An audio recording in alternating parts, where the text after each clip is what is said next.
this is something that actually broke over the weekend, and I first picked up part of this over at newswars.com, and I found some other articles to kind of back it up. And this is something that's been going on. It's actually been dragging out for 2 years, maybe since 2015 even. It's been going on for quite a while.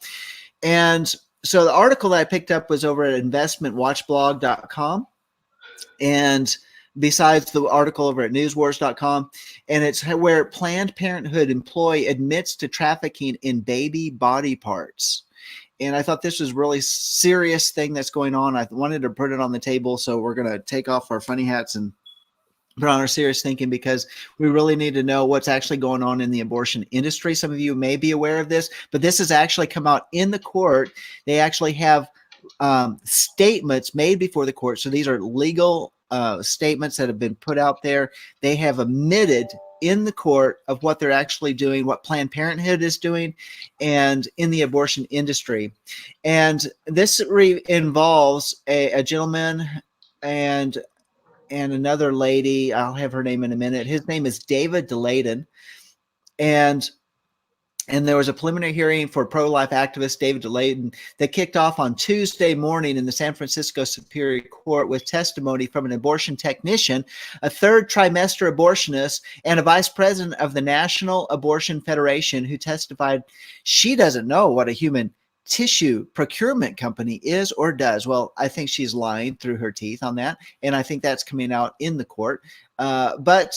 So what's happening is that the National Abortion Federation, she did testify that she recognized a company by the name of STEM Express. Remember that name, STEM Express. It is a human tissue procurement lab exposed in DeLayden's undercover videos that is now under federal investigation as a repeat vendor of her for-profit organization. So it's her for-profit organization, and she says she doesn't know anything about it.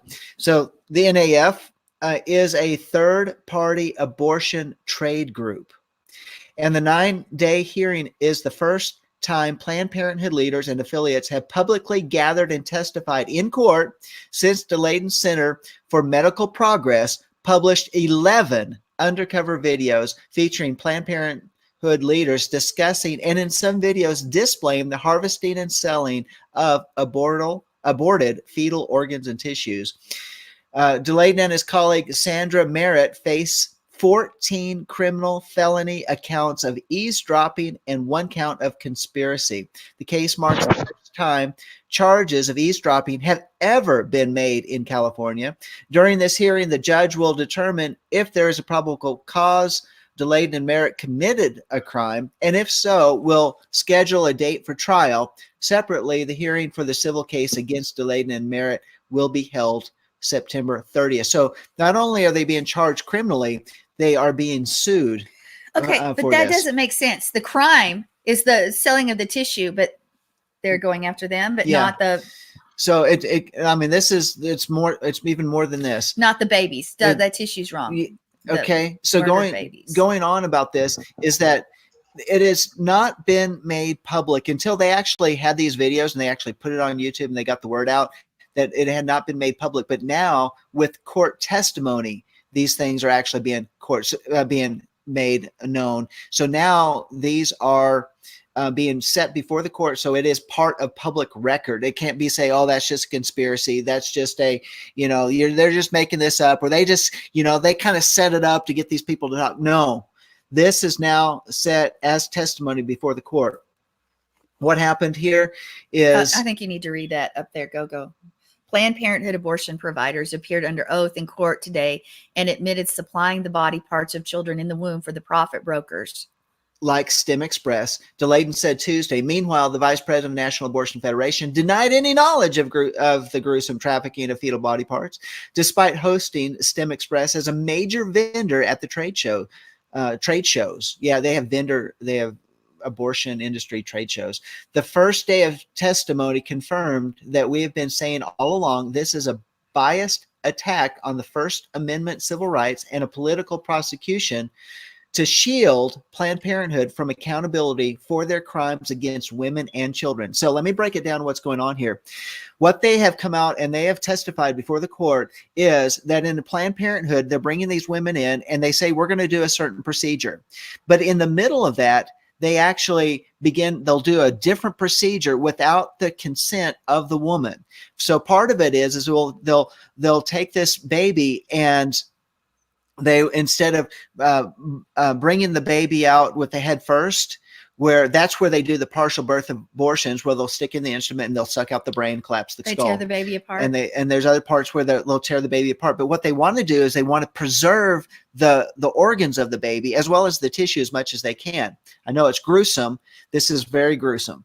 But instead, they'll actually go in and they'll turn the baby to make it breached and bring the baby out so that they can preserve the head, so that they can have what they call like a cranial preservation of the baby, because there's certain dollar amounts that are put on the parts of the baby, and they can make up to $300,000 to $400,000 on these babies. And if they can deliver the baby live without the mother's knowledge, they will actually take the baby, they'll resuscitate the baby. They'll go and they'll put it in a different part to preserve that baby who is alive.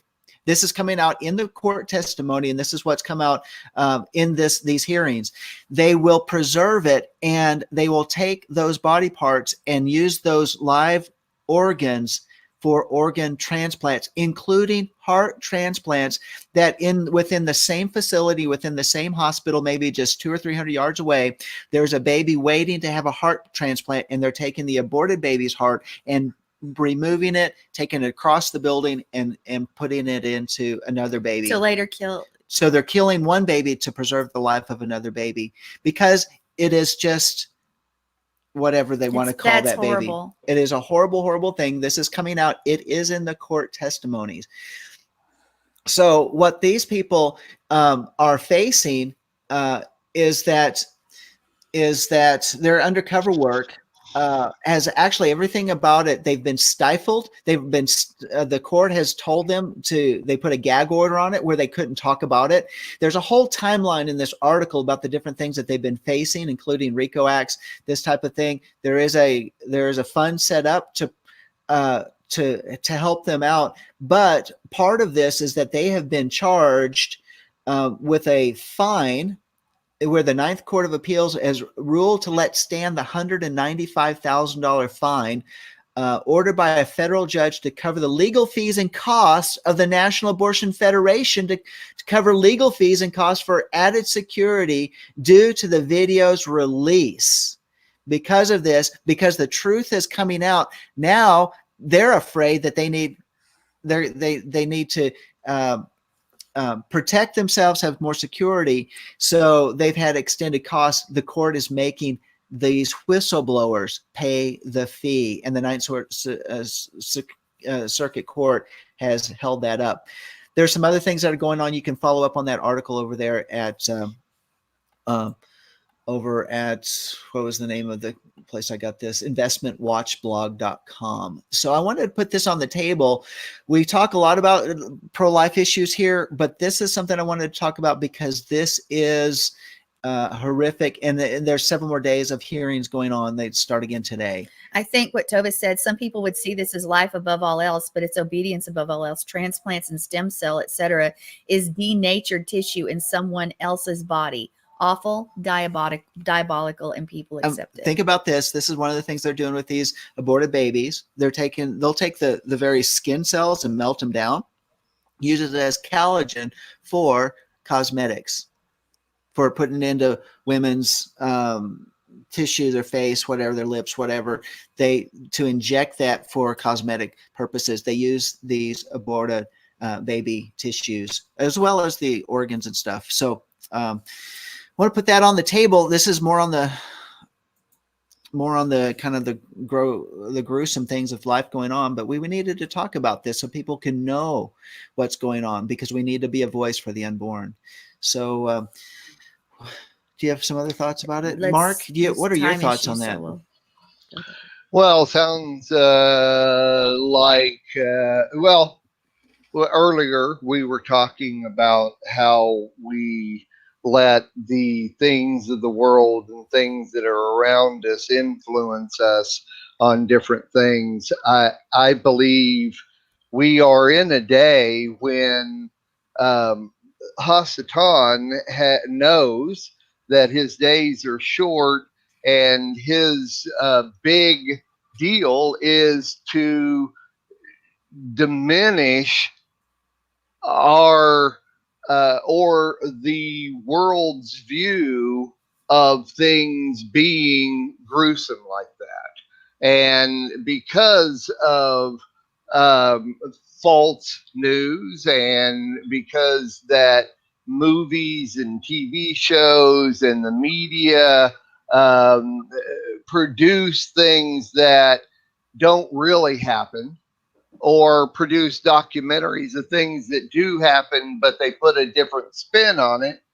That the world basically, without the hope of God, without knowing the Word of God and having it within your soul and that be your life, without that, they have no format of life. They have no uh, way to judge these things. They have no way to see these things. So they have lessened them. They have dumbed them down. And I believe for the most part, those in the world, once again, like I just said, that do not have the ability to take the word of God and use it to understand what you just said, are just going to see it as, yeah, it's just another thing that's happening in the world. And like you say, people accept it,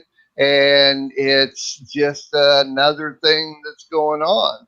Where that is taking the world out of balance to the point where Hasatan and his world and his deception and off balance is becoming the norm, and God's norm is more on the bottom. And it's becoming more and more and more. And even those that do know God really don't use his words to understand the world around them. That's my take on it. All right. Yeah. Yeah. I mean, the complete devaluation of the human life. Joe, what are your thoughts? We as a nation and as a world have started to worship what we've created. We look at back several years back when they used to do experiments on animals for shampoos and everything, and people stood up and said this isn't right. And now we have it to where they're taking babies. And I read also in, I don't know if it's the same article, but the other day that they were also told that they were keeping these babies alive. They would abort the babies and keep them alive for so long, and then take parts from them, like harvesting different parts. Like if a vein is needed, they would just remove the vein from this baby, but the baby would still be alive, suffering through all of this. With no anesthetic or anything. Exactly, because it's a thing, but that's their thought. It's a thing. It's a baby. And yet they will sit there and cry over, and I love bald eagles, and I know bald eagles are wonderful creation of God, but they will cry over a bald eagle egg that didn't develop right. Or they will cry over like in California, they had, I think it was a frog or a bug or something, that they stopped everything and you couldn't build there because we got to protect this bug. I mean, we have become so ignorant and foolish and we become to where we're worshiping the creation, and we are created in God's image. And I believe that this is to cut ourselves off of God the Father as a nation, as a world. The people are trying to cut themselves off and try to become God because they're trying to create different things. And we can get into the Crimeas and all that stuff, but we don't have time for that. But they do that. And also the main thing is, we talked about it in the Torah portion, self-centeredness. It's all about me, what I want. I don't want this kid. God blessed you with this child, even though you may have had this child conceived out of wedlock. it was a blessing. And so many people forget that children are a blessing and not a curse and not a burden. And it just saddens me. It really does. It doesn't just sadden me. It angers me that they do this. And these children are in these laboratories, because that's what it is. It's a laboratory. It's not a hospital. And they're being used as guinea pigs. And they're suffering through this. And the father can hear their cries. We need to remember that. Yes. Yeah. Yeah. Very good. Very good. Well, that's what I wanted to put on the table today. There was one thing I did want to say that actually we can kind of put a bookend on this, in spite of the fact that, you know, this whole abortion industry is truly the nemesis to the unborn. But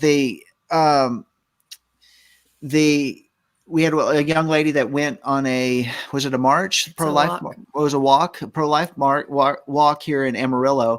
And she talked about how 80 to 90% of those people that go into the crisis pregnancy center actually do not abort their babies.